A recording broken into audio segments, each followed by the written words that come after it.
You've been listening to a Morris Media production. Today's Sunny 95. Welcome to The Reasons We Smile with Dr. Kvitko, the show that brings you man-on-the-street interviews, celebrity guests, groundbreaking research, and heartwarming stories about the reasons we smile. Our show is also known as everything you've always wanted to know about dentistry, but we're too numb to ask. Hello, I'm General Dentist Dr. Kvitko, and thank you for joining me today. The following views and opinions do not necessarily reflect those of this station, its staff, management, or parent company. To hear a replay of this show or one of the great shows that previously aired, log on to thereasonswesmile.com or iTunes, keyword Dr. Kvitko or The Reasons We Smile. Listeners should not use Dr. Kvitko's comments and advice in place of an actual dental exam. Brighten your life with a smile that shows the professional touch of Dr. Kvitko. Time now for The Reasons We Smile with Dr. Kvitko. Call 459-9769 to discuss your dental issues. Now, here's your host, Dr. Kvitko. Hello, everyone. Welcome to The Reasons We Smile. I'm Dr. Kvitko. This is show number 526. Thank you so much for joining me. Today we're going to bring you dental office sedation options, when to pick one over the other, and what's the best choice for you. Before we get started, let me remind you, if you'd like to follow me on Twitter, it's at Dr. Kvitko. And please go to my office Facebook page and like us. If you do so, I would appreciate it very much. Also, all past episodes, complete with video, are available at thereasonswesmile.com, and we're streaming live on Facebook, so I'll just wave to that camera. And so thank you so much for joining. And before we get started, if you are a dentist or you know of a dentist with at least 3 years' experience, I'm looking for an associate. So please call me or send me an email, 614-262-9588, or you can send the email to drkvitko at drkvitko.com. Or you can send it to, I'll probably throw out another email address later too. Okay, so as I mentioned, and also in about 10 minutes, we're going to give away free flowers from DeSantis Florist. They're going to be delivered to your place of business on Tuesday afternoon. And so I'm telling you that. For those of you that just tuned in or have never listened, I want you to know about this contest. It's very easy to win. But this will give you a chance to pre-program the phone number into your phone, 614-459-9769. You can pre-program that now. Okay, so as I mentioned, we are going to cover dental office sedation options, which one to pick, and which the best choice for you. Of course, let me just mention there are 4 categories. Primarily 3, but I've seen it split into a 4th. So one would be laughing gas or nitrous oxide oxygen. Another would be oral sedation by itself, where you swallow a tablet or 2 and it makes you sleepy. And then a 4th category, which I'm going to probably keep it into 3 categories, but a 4th category in some folks' mind is when you mix the 2, laughing gas with oral sedation.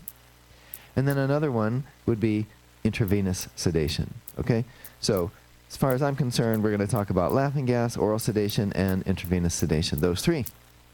And that'll be important if you're trying to win the flowers later, so remember that. Okay, so we're going to start with laughing gas and or nitrous oxide oxygen sedation. Okay? So nitrous oxide oxygen sedation. I always throw the oxygen in there because what we're doing is we're mixing nitrous oxide, which is N2O, with oxygen. And we always have questions like, is it safe? So the answer is yes, because when we do nitrous oxide oxygen sedation, our devices limit us to giving you no less than 30% oxygen. Now that's important because room air has somewhere in the neighborhood of 19 to 22% oxygen. So we are always giving you more oxygen than you would get if you're just hanging around breathing. But it's that other 70% that is different than if you're just hanging around breathing, okay? So it is very safe. And in fact, even on someone with cystic fibrosis, that affects their lungs, the nitrous oxide tends to soothe the bronchioles, and so those people can even have nitrous oxide oxygen sedation. Okay, so now nitrous oxide is a simple gas. When inhaled, causes rapid analgesia or pain relief, euphoria, mild sedation, and sometimes psychedelic disassociation. It's been used in dentistry since the mid-1800s, and of course it was used recreationally since 1700s, and I guess apparently still today They're called whippets. It's what you use, or what the manufacturers use for whipped cream, to make it come out of the can. And people figured out that they can somehow, inhale that on their own. Also, it can be used to make a car go faster. So what's interesting about nitrous oxide is you can buy it. You can buy it at places. It's not just something you have to get at the dental office. The problem is if somebody sells you a canister of nitrous oxide, they can't also sell you a method of inhaling it. That part's illegal. So anyway, I only know it as being used for dentistry, and it's great. Now let me just tell you, when I was first introduced to it, just a kid, probably 14, my father had switched dentist to a dentist that was right out of dental school, and so he was up on the more modern things, and he used nitrous oxide. Well, I'd never had it before. So it was weird because it made me go into this almost like I was in a tunnel, and everything kind of got like distant, and it kind of made me nervous that I was losing control, and I know a lot of folks are like that. So what I did is I would tap my finger to the music. That way I knew that I was still in control, per se. For whatever reason, that made me feel better. Now, does it really make people laugh? Well, not necessarily, except let me tell you, my oldest son, when I put him on nitrous oxide a long time ago, he started to laugh out loud, just like, Mary Poppins movie, just laughing and laughing and laughing. And I'm thinking, he's making this up, right? So I never said anything to him. And I reached back and I turned it down a little bit. And nothing. He's still laughing, just still laughing away. And so I reached back and turned down the percentage a little bit more. And he's just laughing away. And I did this a couple more times. And when I turned it down, he stopped laughing. He goes, "Hey, what happened?" And so I guess it was the nitrous oxide. And, it just affects people differently. So, excuse me.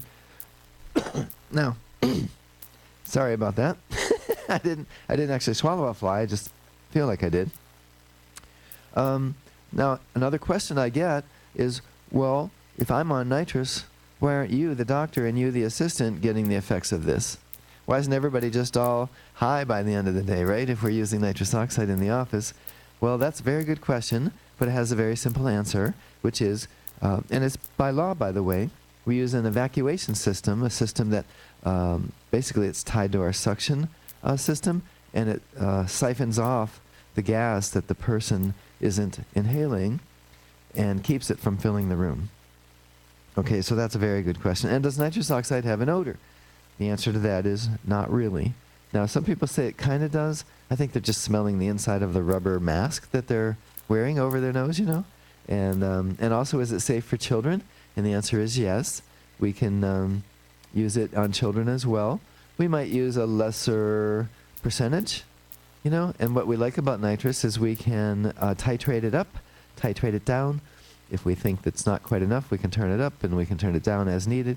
And so it really, really is quite an adjunct, quite a benefit to being able to do some dentistry that we wouldn't otherwise be able to do. Okay. So, and by the way, do physicians, here's another question, do physicians use nitrous oxide? Because I'm thinking they do procedures in the office that people maybe are a little nervous about. But what I found was it's one of the most common uses of nitrous oxide for the medical world is in anesthesia, is during mask induction of general anesthesia. So when they're getting ready to do inhalation sedation of a general anesthetic nature, especially in pediatric patients, sometimes they will start with nitrous oxide.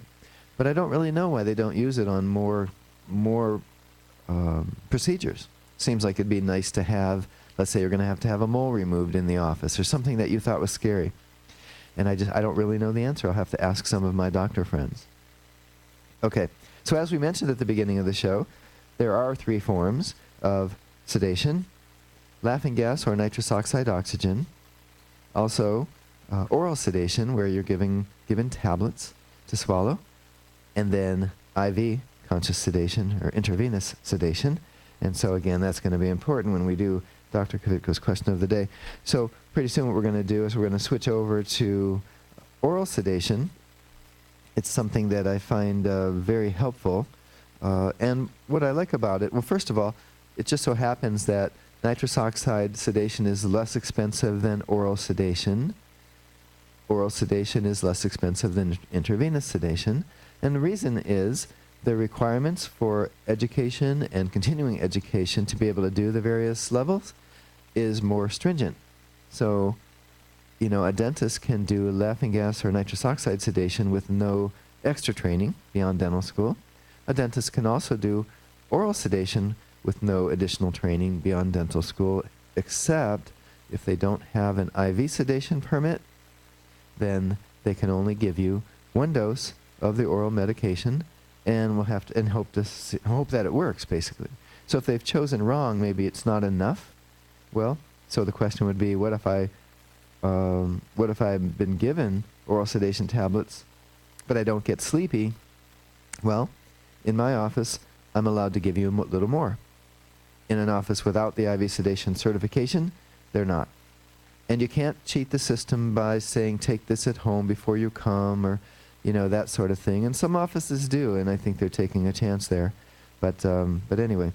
So as I mentioned, we're going to do Dr. Kvitko's question of the day. I think we're going to do that here in a second. But before we do, we'd like you to listen to this. This station will not be held liable for any contesting during The Reasons We Smile with Dr. Kvitko. Participation in the contest allows Dr. Kvitko to record and broadcast your name and call. One winner per household. Prizes are non-transferable, cannot be substituted, and are subject to taxes and fees. This station cannot be responsible for the inability to enter the contest, whether due to equipment malfunction or telephone difficulties. All decisions of Dr. Kvitko concerning this contest or eligibility are final.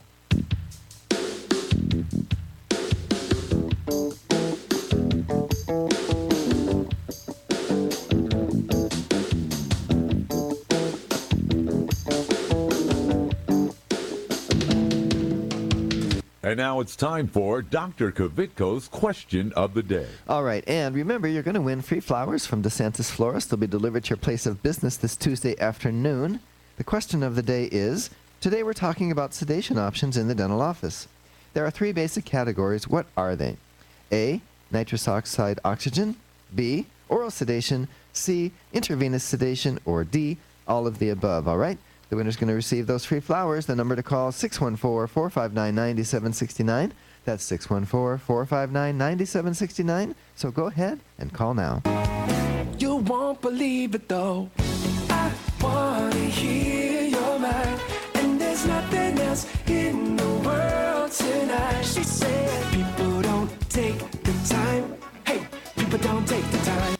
Hi, I'm Keith Carlos, winner of America's Next Top Model and star of Chocolate City 2. Look for my smile on the big screen this summer, courtesy of Dr. Kvitko. Stay tuned to The Reasons We Smile with Dr. Kvitko, the world's most interesting dentist. Hi, I'm Dr. Kvitko, general dentist and host of the Reasons We Smile radio and road show. Did you know that you no longer need to visit several different dental professionals to get more complete dental care? We handle everything from cleanings and orthodontics to restoration, implants, and smile makeovers, all in my office. And now we have 2 locations. Get the most advanced technology and procedures available today. It's more complete dentistry. Visit worldsmostinterestingdentist.com for more info about Dr. Kvitko. Dr. Kvitko, let's go!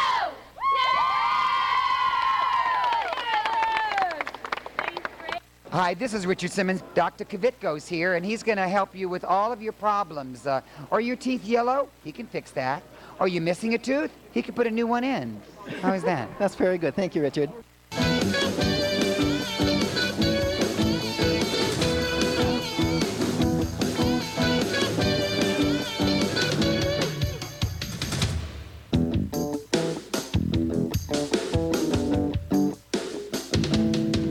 All right, we're back. We're doing Dr. Kvitko's question of the day. We have 4 callers on the phone.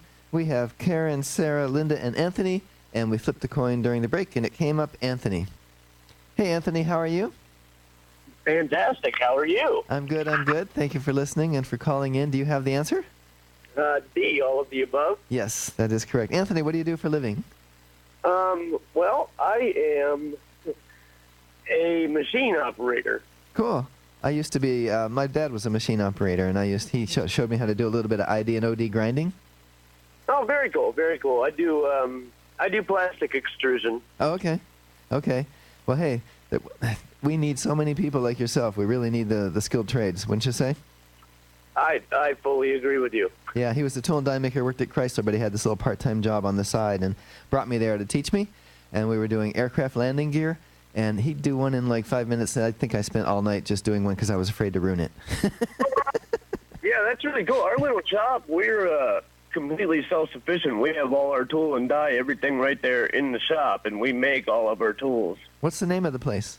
Engineered Profiles. It used to be Crane Plastics. Oh, cool. We are actually responsible for making the hula hoop. I'll be darned. You know what, Anthony? I'm going to have your phone number here in a minute and your address because we're going to find out how to get those flowers to you. But I may give you a call and see about coming out and taking a little tour. That would be fantastic. We could work that out. Okay. Sounds good. Well, stay on the line because we have to get that info, and thanks for calling, and maybe we'll meet here soon. Sounds great. Okay. Thanks, Anthony. All right. Well, there. Okay. So thanks so much for the others for calling, and please call back next week. Let me give this back to my producer so he has the names. There we go. And so, yeah, we're talking about sedation dentistry, laughing gas, oral sedation, and IV sedation. And remember, some people make a fourth category where you combine the two, the laughing gas and oral sedation. And by the way, I do that a lot.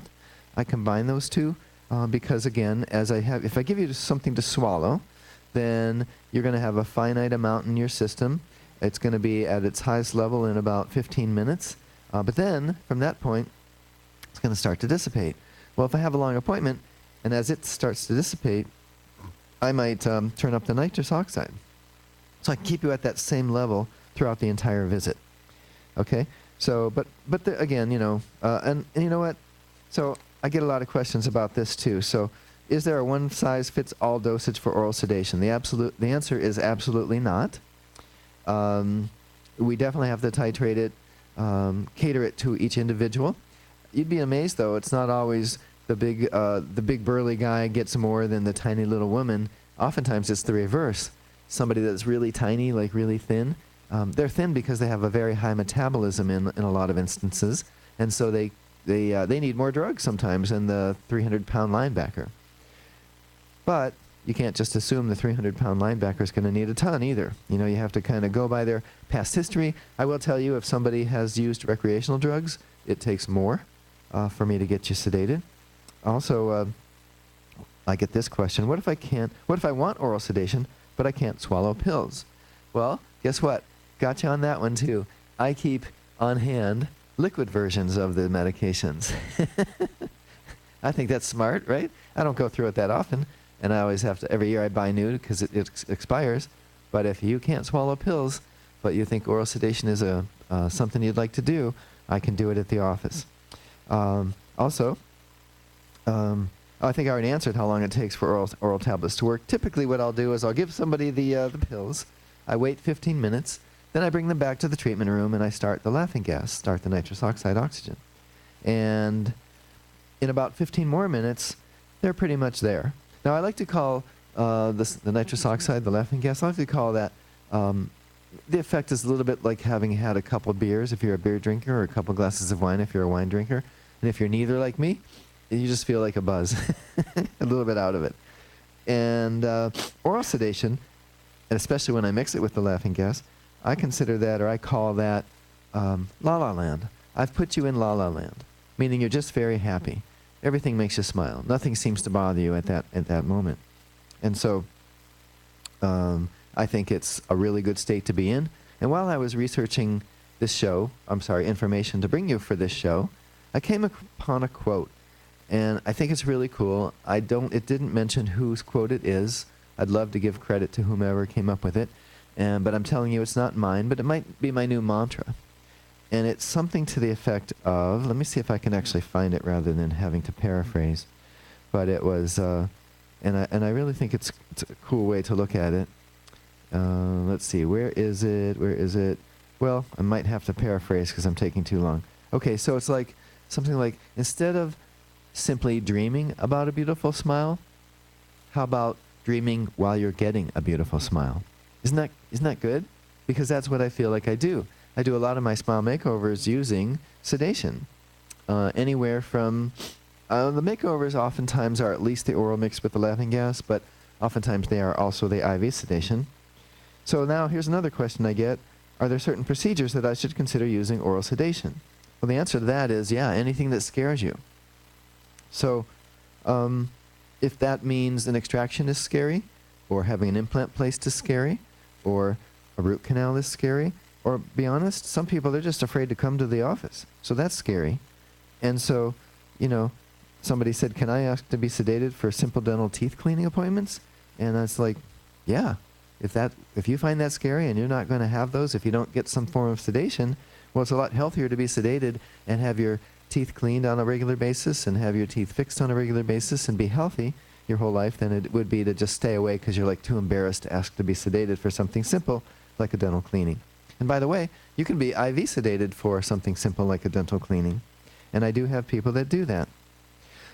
I also have, I also get this question, which is, how soon can I drive after being sedated? And you know what? I'm looking at the clock, and it looks like it's time to go to a break. So we're going to hold the answer to that one till after we come back. You're listening to The Reasons We Smile, episode number 526. We're talking about dental office sedation, and we'll be right back. You can't take me as I am, not just a little bit. I don't know who to be. I'm a paper cup, baby, of the sea. I know you see it too, 'cause you're too much for me. This is Clark Kellogg. Stay tuned for more of Dr. Kvitko. Estás escuchando con Dr. Kvitko aquí en su estación favorita. Hi, I'm Dominique Reichert. Like what you hear? Why not use the show to promote your product or service by becoming a sponsor? Call 614-262-9588 to learn how. That's 614-262-9588. Call now. Hi, I'm Dr. Kvitko, general dentist and host of the Reasons We Smile radio and roadshow. I've been honored to help several famous people get a perfect smile, like Keith Carlos and Dominique Reigard from America's Next Top Model, and Ted the Golden Voice Williams from right here in Columbus. Isn't it time you had a celebrity smile? It costs less than you might think, and most of the time, it can be done in one visit. A new smile can make a world of difference. Visit worldsmostinterestingdentist.com for more info about Dr. Kvitko. I'm Grandpa, and I go to Dr. Kvitko, and I still have all my teeth. Real ones. Where's my glasses?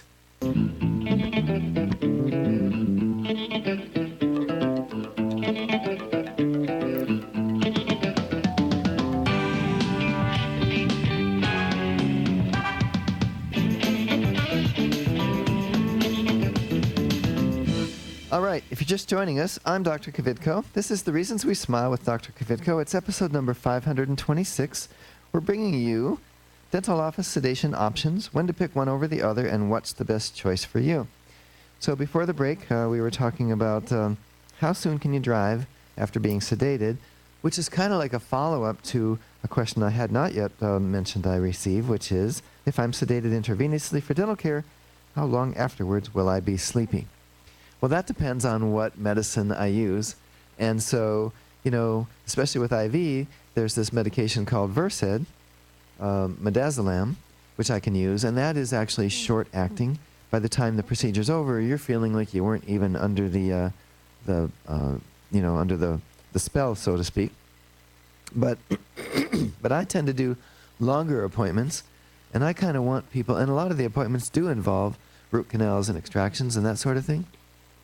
So I kind of want people to go home and sleep, because what's the best way to heal from anything, whether it's trying to get over the flu or some other injury, is sleep, right? Our body can regenerate the most while we're asleep. So I actually use Valium IV mixed with Benadryl, which is an antihistamine, which potentiates the effects of the other. And then I typically use Dilaudid unless you're allergic to it. And then I would use Demerol. Now that's what I do for IV sedation. For oral sedation, I use Valium. Always an anti-nausea drug, right? Usually it's always in tablet form, except for those people that can't swallow tablets. It's a compazine, or you can use Phenergan. And anyway, I do that so people don't get nauseous. My wife is one of those people that gets nauseous every time she's sedated. And so I have the... if I sedate you, you're going to go home, you're going to be sleepy for hours. And I want it that way. Go home, sleep it off, get healthy. Okay? Now, but it doesn't matter what I've given you. The law is, if you've been sedated, you can't drive until tomorrow. Period. If you drive before tomorrow, and you get picked up for DUI, driving under the influence, you're going to face all the same penalties and punishments that you would have if you'd purposely gone out and gotten drunk and didn't use an Uber to get home or something. So, sorry, I can't seem to get that out of my throat. But anyway, yeah, so you can't drive till the next day is the answer. And if you're sedated by me, you're probably going to just be sleepy to go home and rest and relax. And but even if you go to an office where they use the Versed, you really shouldn't be driving, and you shouldn't be trying to function, because you're not going to realize what you're doing. You're going to think you're fine, and then tomorrow you're not going to remember it. You can remember what you did. And if you did something like with your business, did something important, you might not remember you just sold the company. Or you just hired 13 employees on one day. Okay, so now let's talk a little bit more about the IV sedation and the licensure and things. Okay, so to be licensed to do IV sedation, it takes about 40 to 60 hours of didactic coursework and between 40 to 60 hours of clinical work with patients. And typically, once a person has completed those requirements, they still need to complete supervised treatment on more than 20 patients. That's how you become IV sedation certified. So it's not an easy process. It does take a good bit. It's gotten harder and harder to become sedated or certified in IV sedation because there aren't as many programs available out there for people to take.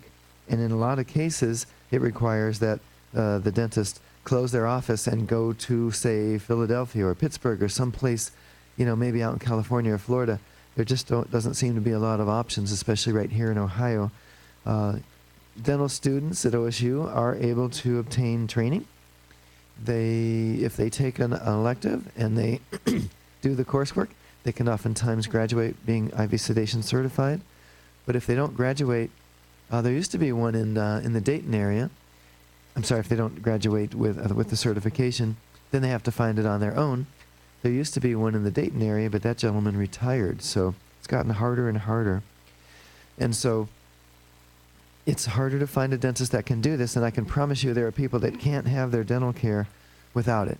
Now, when it comes to pediatric patients, I typically use night laughing gas and oral sedation on them. I don't use IV sedation on kids. If they're a management issue, feels like it would be hard to get them to sit still to start an IV for one. Also, you would need the tiny little needles for another, and they just have there's so many more what ifs, because with an adult they can tell you what you're allergic to, what they're allergic to. With a child, they're too young to know. They haven't been given enough medications. But here in Columbus, we're very fortunate. We have Children's Hospital, and so they have a program where people can become, you can bring your child there and they can sedate them for you intravenously. So we are coming up upon the end of the show, and I hope you found it interesting. Let me just recap that you can have laughing gas, which is nitrous oxide oxygen sedation. You can have oral sedation, which is a mixture of different pills that I use. I might use a mixture of pain pills, Valium, and Compazine, and then IV, and then I would potentially use both. That's that other mixture that we said might be the fourth category, where we do laughing gas and oral sedation. And then the last thing that I would do would be intravenous sedation.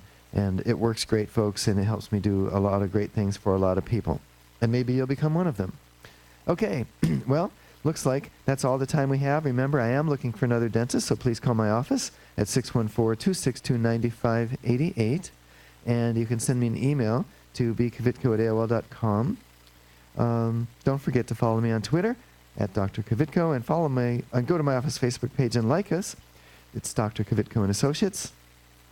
Remember that all past episodes, complete with video, are available at thereasonswesmile.com, and we have been streaming live on Facebook, so you might be able to find those videos as well if you go to our Facebook page. Be sure to tune in next week and every week right here on your favorite station. Goodbye.